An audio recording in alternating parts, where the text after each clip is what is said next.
आजकल कुछ लोग आहत और आक्रोशित घूम रहे हैं, उनका खून खौल रहा है। लेकिन खून किस बात पे खौल रहा है? और खून तब क्यों नहीं खौला जब 750 किसानों की शहादत हुई न्याय की लड़ाई लड़ते हुए? खून तब क्यों नहीं खौला जब 1.25 साल तक इस देश का अन्नदाता, इस देश का किसान खुले आसमान के नीचे गर्मी, जाड़ा, बरसात, ओले, आंधी, पानी, तूफान की परवाह किए बिना अपने हक की लड़ाई लड़ रहा था और यह सरकार दंभ और अहंकार में चूर थी?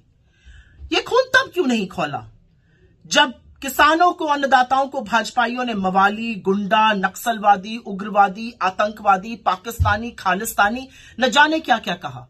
ये खून तब क्यों नहीं खौला जब इस देश के मंत्री के लड़के ने किसानों को अपनी गाड़ी के तले रौंद डाला और नरसंहार का मुख्य अभियुक्त है और उसका पिता आज भी इस देश का गृह राज्य मंत्री है, अजय मिश्र टेनी?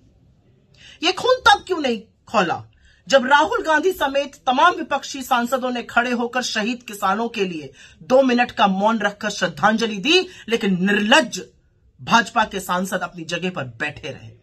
ये खून तब क्यों नहीं खौला जब इस देश की सबसे होनहार जाट बेटियों को पार्लियामेंट से कुछ कदमों की दूरी पर सड़कों पर घसीटा गया, रौंदा गया बूटों के तले, मारा गया, पीटा गया, गालियां दी गई? उनका क्या दोष था? क्योंकि वो यौन शोषण के खिलाफ अपनी आवाज उठा रही थी। और यौन शोषण का मुख्य आरोपी जिसका चार्जशीट तक में नाम है, बृजभूषण सिंह, आपका सांसद है। ये खून तब क्यों नहीं खौला जब मणिपुर में 2 औरतों को नग्न आदमखोरों की भीड़ ने घुमाया? ये खून तब क्यों नहीं खौला जब सामूहिक दफन की तस्वीरें सामने आई और उसमें से एक महीने का बच्चा था मणिपुर में? ये खून क्यों खौल रहा है? ये आहत और आक्रोश लोग क्यों हैं? क्योंकि राजनीति करनी है? क्योंकि मुद्दा तो यह है कि 143 सांसदों को निलंबित करके लोकतंत्र की दिन दहाड़े हत्या करने का काम मोदी सरकार ने किया है और आत्मसमर्पण उन लोगों ने किया है जिनको लोकतंत्र का प्रहरी बनना चाहिए। लोकतंत्र के प्रहरी बनने के बजाय लोग अपना रोना रो रहे हैं। किस बात का रोना है? किस चीज का रोना है? जब गलत को गलत कहने की हिम्मत तब नहीं थी, तो आज किस बात का रोना है? क्या आरोप, क्या गलत किया है विपक्ष ने? 15-15, 20-20 लाख लोगों की नुमाइंदगी करता है एक लोकसभा का सांसद। निकाल फेंका है आपने 143 सांसदों को राज्यसभा और लोकसभा से। क्या यह उस जनता की अवमानना नहीं है? क्या यह गलत नहीं है? क्या यह डिबेट नहीं है?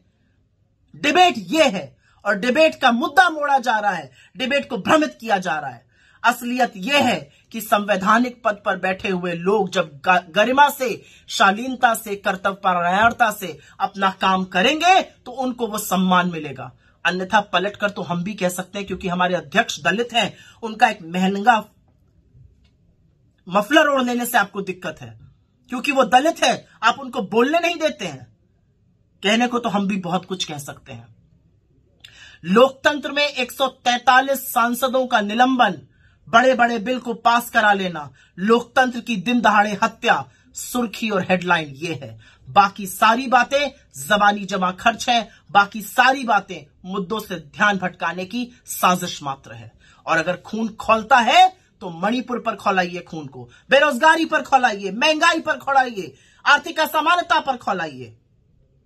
और अगर तब नहीं खौलता तो खून नहीं, ये पानी है, चुपचाप बैठ जाइए। और ये मैसेज जितना मोदी सरकार के लिए है, उतना ही इस देश के चरण चुंबक मीडिया के लिए है, जो सवाल पूछना मानो भूल सा गया है।